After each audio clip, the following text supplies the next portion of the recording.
Welcome to the Action is the Antidote podcast. The purpose of this show is to turn you on to more people who take massive action to end human trafficking. Because massive action is what it takes to end human trafficking as fast as possible. We want you to feel empowered, never overwhelmed. The truth is messy, and it takes something truly special to stick your neck out and fight for what's right. So, hey, all you Red Cord folks out there, I'm here with Esther Goetsch, now that I can say the name right. And Esther Goetsch is Director of Coalition Builds over at Truckers Against Trafficking. That's right, Esther, right? Correct. Now, what exactly does a Director of Coalition Builds do? Well, that's a great question. It's not super self-explanatory. But essentially, this program looks at activating public-private partnerships across the country to combat human trafficking. So building coalitions between industry stakeholders that we train with anti-trafficking materials, and then connecting them with law enforcement and state agencies around human trafficking prevention. Okay. So how closely have you worked with different state agencies like law enforcement? So very closely. We are actually based out of Denver. So we operate across the country, and we are just now recently launching into Canada as well. So we, form state partnerships all across the country. They differ between which agencies we work with and, at what time, but we have extensive law enforcement partners at the local, state, and federal levels. Yeah, that's awesome, because I mean, it's a type of training that just gets overlooked. At the Red Corps, we finally gotten this past year into training local Lawton police department, and it's had a huge impact. Immediately, like, the blinders are off and they're like, oh my gosh. I mean, several police officers like, oh, I see this everywhere. Yeah. So it's definitely super important. I'll tell you the reason I reached out to you guys to talk to Truckers Against Trafficking is I like to look at guys who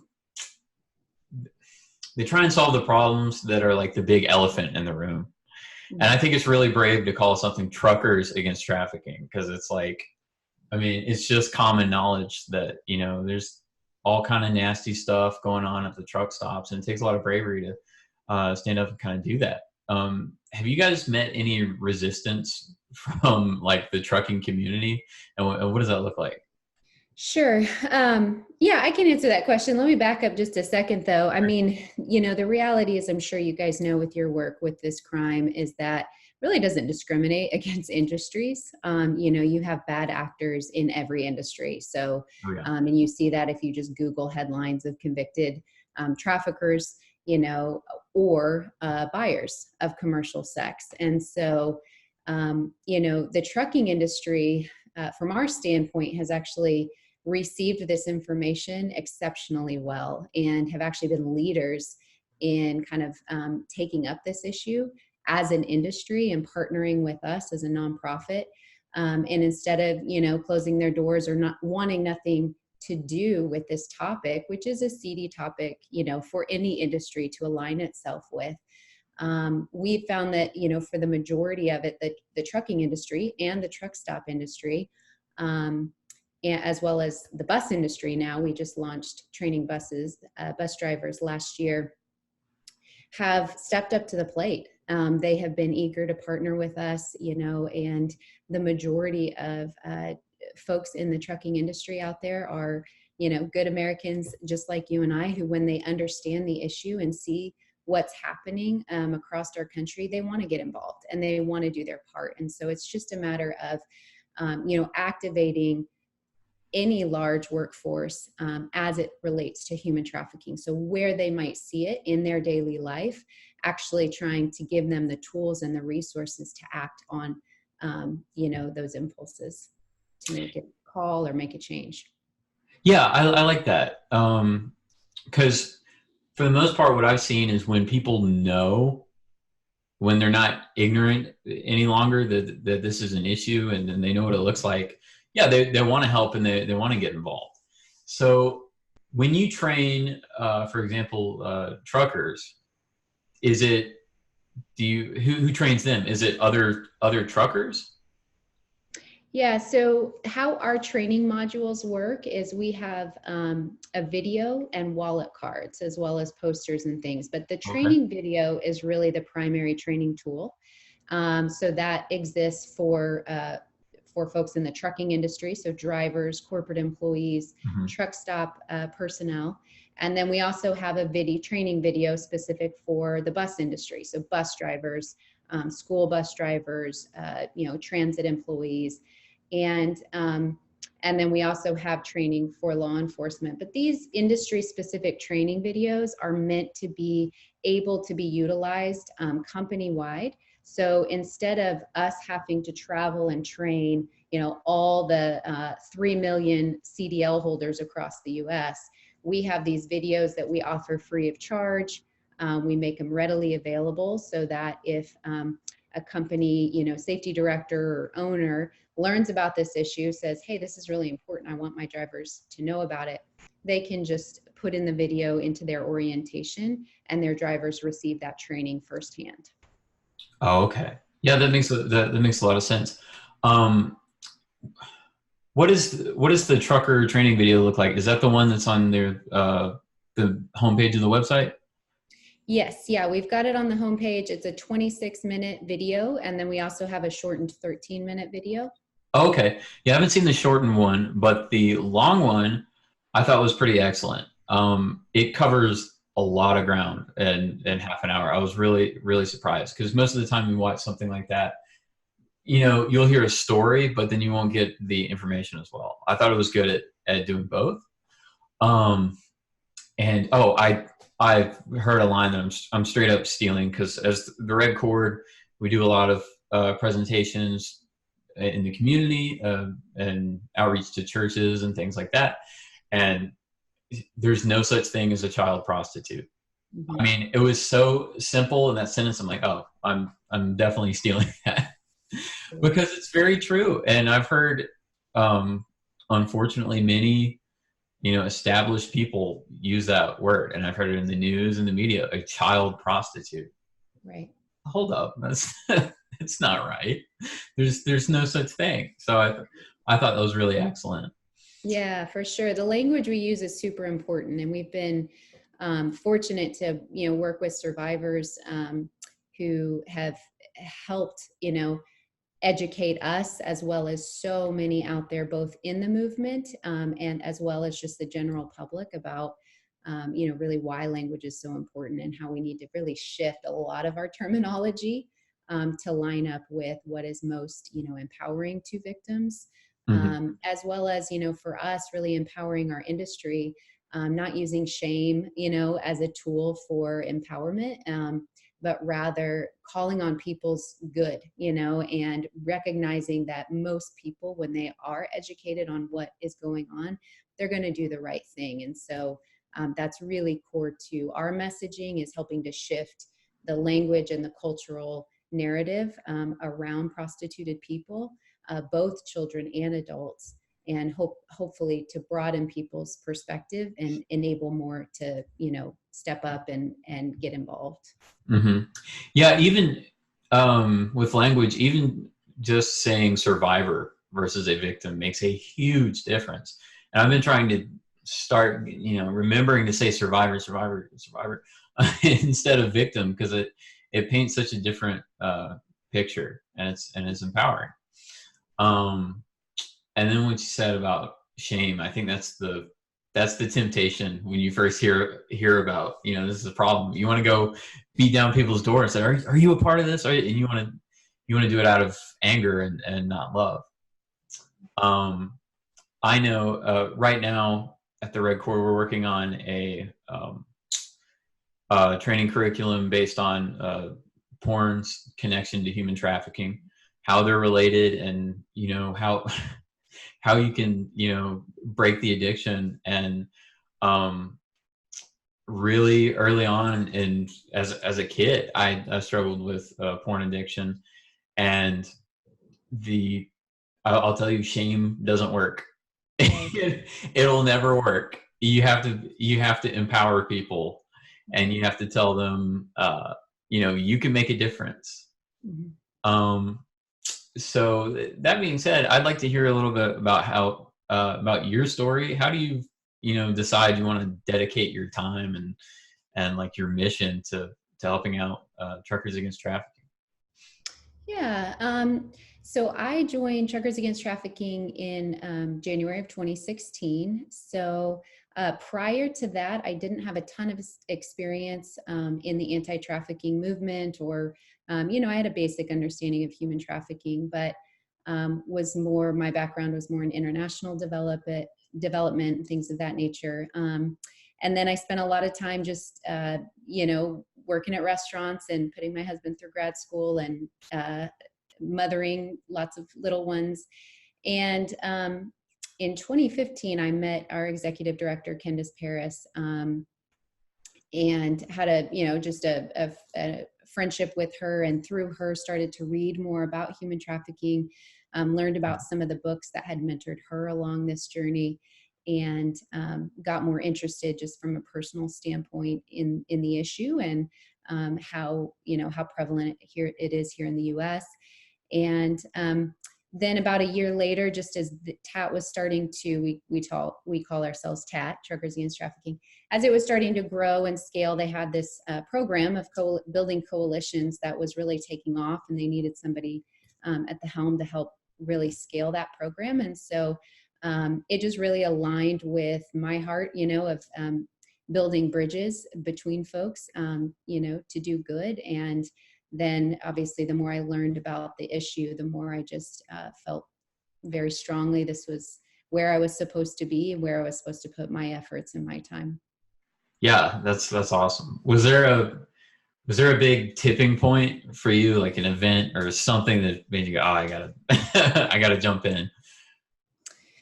No, I mean, I think for me, I'm generally a pretty passionate person anyways. And so Okay. when I go for something, I go for it. And so it was for me, just the right timing, and the right, bringing together of different parts of my life, and then having just an incredible opportunity to work for an organization that I really believe in and could put my efforts behind. Mm-hmm. Mm-hmm. So, as director of Coalition Builds, who do you talk to, and who do you like network with, like on a day to day? Like, what does it look like? Yeah. So the Coalition Builds, like I said, is an activator. And so one of the primary ways we do that is through partnering with the Attorney General's office in a state, mm-hmm. and our industry partners. So the State Trucking Association and Bus Association, if there is one, that we have a partnership with. And so it looks like bringing those parties together for a half-day training event, where it's a closed meeting, and it's the targeted invitees are really decision makers at the local, state, and federal level on the law enforcement and government agency side, as well as on the industry side. So looking for those key decision makers that can really have a big impact, learn about the resources and the training, can then go back and implement it in their company. We also have state initiatives programs, so models with true proven track record of how particular agencies that work with particular state agencies that work with commercial vehicles already can be activated on human trafficking. And so, it looks like a half-day training, and then there's a lot of follow-up with all those representatives at the meeting, and really helping to push them towards those long-term strategies that we have. Okay. So you're putting the trainings and your knowledge and curriculums into the systems that are already in place. Yes. Okay. Yeah. I get where you're coming from. Well, do you only focus on different transportation industries, just like buses and trucks, or does it extend further than that right now? It focuses on trucking, busing, and then law enforcement and government agencies, truck stops. And then we also are starting to work with folks in the energy industry. So recognizing that where oil and gas operates, where there's major drilling, you have a lot of trucks coming in and out of those locations. And Oh, so you have a lot of as well as just large male workforces, that are in a town, have kind of landed in an area where we know crime already increases. And so working with energy companies to train their employees, as well as train the truckers that they are contracting with to deliver products. yeah. Um, that that makes sense. I've never thought about the energy industry being involved. It makes sense, but isn't that just so amazing and disturbing that you can think of another industry and boom, you already know it's a problem there. Right. Well, right. And that really gets to, what you talked about a little bit with pornography. I mean, it gets to the demand issue, and of course, if we didn't have demand for sex, then we wouldn't have victims. And so, part of our work is, obviously there's folks out there in the industry who are really working on curbing demand. You have the demand abolitionists and other organizations that are working on that side of things. We actually have a video that we created on the demand aspect to share with companies, just more as a resource, as a tool to help men in particular start to think about their actions and the implications of those actions. And so, understanding that that it's not a victimless crime, that there are victims on the other side of it. And so, helping to educate, but again, as we said, not in a shame-inducing way, but in an educational way. Yeah, and empowering people. Yeah, I really see the line of thinking that guys fall into that are they're buyers or maybe even a trafficker, that they think this isn't a victimless crime. Especially, I'll never rationalize how somebody could, just purchase a child. I mean, the things you end up seeing are just absolutely heartbreaking. But I can see the line of thinking where you might trick yourself into believing that somebody's more willing than they actually are, that somebody is deserving of something or something like that, and it's really just there's no respect for human dignity anymore. Right. Yeah. I was also wondering about the busing industry and what that looks like in regards to trafficking, because the trucking industry to me is obvious, that there's a lot that needs to be done there. Is busing very similar? Well, I don't know what you mean by that in terms of potential buyers or in terms of recognizing victims? In terms of potential buyers. Oh, okay. Well, I mean, I feel very strongly that it's not a trucking issue. It's a demand issue. And so, we've worked with survivors that have been trafficked to dental conventions, right? I believe there are buyers in every industry, in every socioeconomic realm, every age. And why we work with the trucking and bus industries is because they are this massive workforce that travel every day, all day long, and they are just simply in places where the rest of us aren't. And so they're in places where law enforcement aren't. They're in rural areas and busy city streets. They're parked overnight in Walmart parking lots or rest areas. And so they're just in a unique position to see things that the rest of us aren't and become reporters to law enforcement. And so likewise with the bus industry, they're in such a critical position to see potentially victims as victims are maybe trying to leave their traffickers. Often victims will go to a bus stop to try and board a bus to get away from, their pimp. If there's a driver there who can recognize some potential red flags, and make a call to law enforcement, they may be able to help that victim from getting lured back to that trafficker. Also school bus drivers. Sadly, kids are trafficked while still attending school or being groomed at night or on the weekends. And these school bus drivers are in positions where the teachers and the principals and the counselors are not. They're seeing who is picking them up every day and dropping them off. They're able to notice changes in behavior or maybe appearance. And so we train, bus drivers to be listening to those conversations that are happening right behind them on the way to and from school, and being able to pick up on some of those red flags and report it to, the appropriate adults to get involved. Wow. Yeah, I've never thought about the school bus driver like that. That's we recently were able to get into Lawton public schools and do some trainings for the teachers, administrators, which has been fantastic. I mean, there's just a huge problem in the public schools in Oklahoma. But I never thought about that school bus drivers are kind of the perfect fly on the wall for a student's life, because they see them at home when they're being picked up. They see who brings them to the bus stop, and they see them at school. They see them around their friends.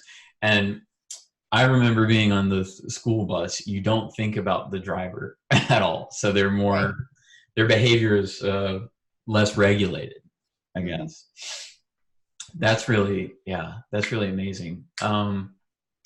I think where I see that there's more demand at the truck stops is maybe not that because there's actually more demand, but maybe they're in a unique position and it's more obvious to us.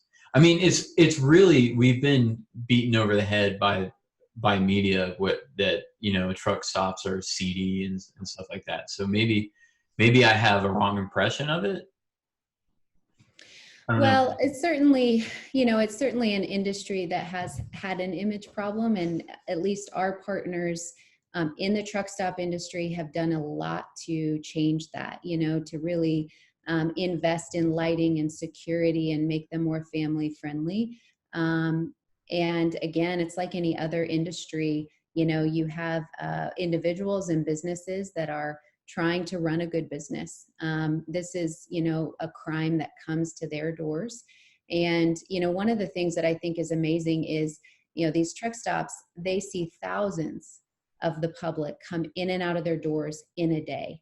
So if you think about how many people go into a Walmart supercenter, it's like that, only in a very much smaller space, and so the demand to be able to see everything and everyone coming in and out of their doors is difficult. And so, that's not to say there aren't bad actors. Again, there are in every industry, but we do try and, celebrate those companies in the truck stop industry that have stepped up. Again, once they learn about the issue, they train their employees. Travel Centers of America is one of those, a TA Petro. From the corporate on down, they train all their employees. They come, their leadership comes to all the Coalition Builds meetings that I do to really learn more about the issue. They've had us out to their conferences, so I would say, yes, there is that, that stereotype out in the media, but that's something that we want to, help again, kind of shift where that exists. Absolutely, calls need to be made, and and those businesses need to be made aware of what's going on in their lots. At the same time, recognizing that really it is the pimps and the traffickers that are going to exploit both victims and businesses, and so they are going to go wherever they think they'll make money. And that's really contingent on the buyers. And so again, it goes back to that demand issue of needing, to fight demand, as well as let everybody else know who's watching. So one of the things we like to, talk about is, hey, if you've got a lineup of 10 trucks and that girl has to walk or boy has to walk past 8 or 9 trucks to get to that one buyer, that one bad actor, instead of those 8 or 9 closing their curtains, we want to activate those men and women to make a call, to provide that aid, to step in on behalf of a victim. And we don't care about the bad actor. We want to activate the majority who are not purchasing commercial sex and who want to help out. And that's where we have found, I would say, just great success in all of these industries, in the trucking, truck stop, and bus industries. Yeah, that's really interesting. Yeah, one call really can make a difference. That's so corny and cliche, but it's really true. One thing I discovered is I was at a place that will remain nameless, and I saw like a little incident, and I talked to somebody who I suspected was being trafficked, and she, I mean, just in a manner of 20 minutes, just talking to her about her life, what's going on. I gave her some resources and the obvious stuff, but she told me some names and where where these people are in the community. It's really not that hard to investigate and figure out where the traffickers are at, and where the demand is being met. It just takes a little bit of digging and making that initial call. Like, you just keep peeling back and peeling back. So I really can see after a while of not not actually buying in, that one call, one person knowing, who ends up seeing a lot of people throughout the day, that can really make a big impact. Mm-hmm. My concern with, as far as the training goes, that goes for anybody, including us, who, when we do presentations, is how do you make it stick? How do you make it have stickiness, so that, because you're talking to these big corporations, and how this stuff works. It's eventually it becomes, just check off a box and make sure they've had this training. How do you make sure that your training gets done, it maintains its importance, and it sticks with either the drivers or whatever type of industry you're in? Yeah, I mean, I think we don't see that as our responsibility, is to, That's enforce. fair. We see it as our job is to put the information out there and provide as easily as we can accessible information and training, and we show success, right? So we show that it's working. We work with the National Human Trafficking Hotline, and so every presentation, we say how many drivers have made calls that have resulted in human trafficking cases where victims have been recovered. And so we try to show that it works, but then we just tell them the facts. And I believe that, and hopefully you see this in your work, not everybody buys into it. Not everybody is going to leave that event or that meeting a changed person or go activate something in their sphere, but most do. And we work really hard on following up with companies and individuals, but I would say the majority respond, once you tell them the information, and then again making it specific to their world. So we train, why we don't train every industry out there is because we want to be really good at reaching our target audience, which are, trucking, bus, truck stops, and law enforcement. And so if the training is specific to that person or that audience, then I think there's a higher chance that they'll connect with it.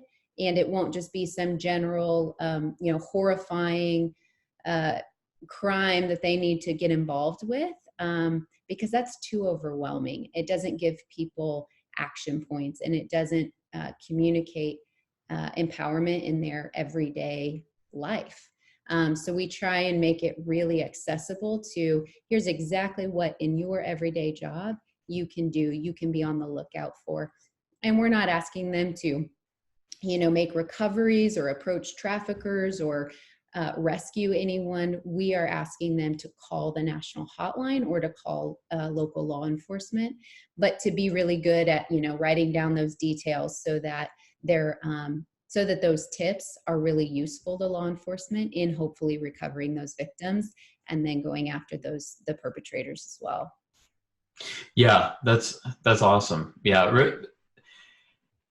As far as stickiness goes, I think it's really important to maintain the relevance of, Mm-hmm. of the presentation, knowing your audience. And I just thought about, the safety videos that the car insurance companies will have you watch. They're all doom and gloom, and they show somebody, after a night out of a few drinks, their car flips over and, there's an explosion and, somebody loses a limb and that sort of thing. And I think, yeah, creating something empowering is so much better. And that's what I like. And I encourage anybody to check out the training video on your website and the homepage, is because it tells real stories, and they're awful, awful things that have happened to people, but it's also an empowering video, and it shows you how you can make a difference, and you can be a hero for somebody if you just see something and say something. Yeah. So Esther, thank you for talking to me. I could pick your brain literally all day, so I'm not going to take any more of your time. But as Red Cord people get to know me a little bit more, they'll realize that I really love whiteboards. I have them everywhere. And so I don't know if you can see what I have up here. Probably not. But I've had this up here for a day or so. It says, from Frederick Douglass, it said, "I prayed for 20 years, but received no answer until I prayed with my legs." Mm-hmm. So I just want to say thank you for actually, stepping out and doing something about the problem, because so many people will just say, "Man, this is a problem," and then just go about their day. And I'm like, wait a minute, we have to do something about this. So thank you so much for what you do, and being an awesome person and talking to me. Absolutely. Yeah. Thanks for having me on.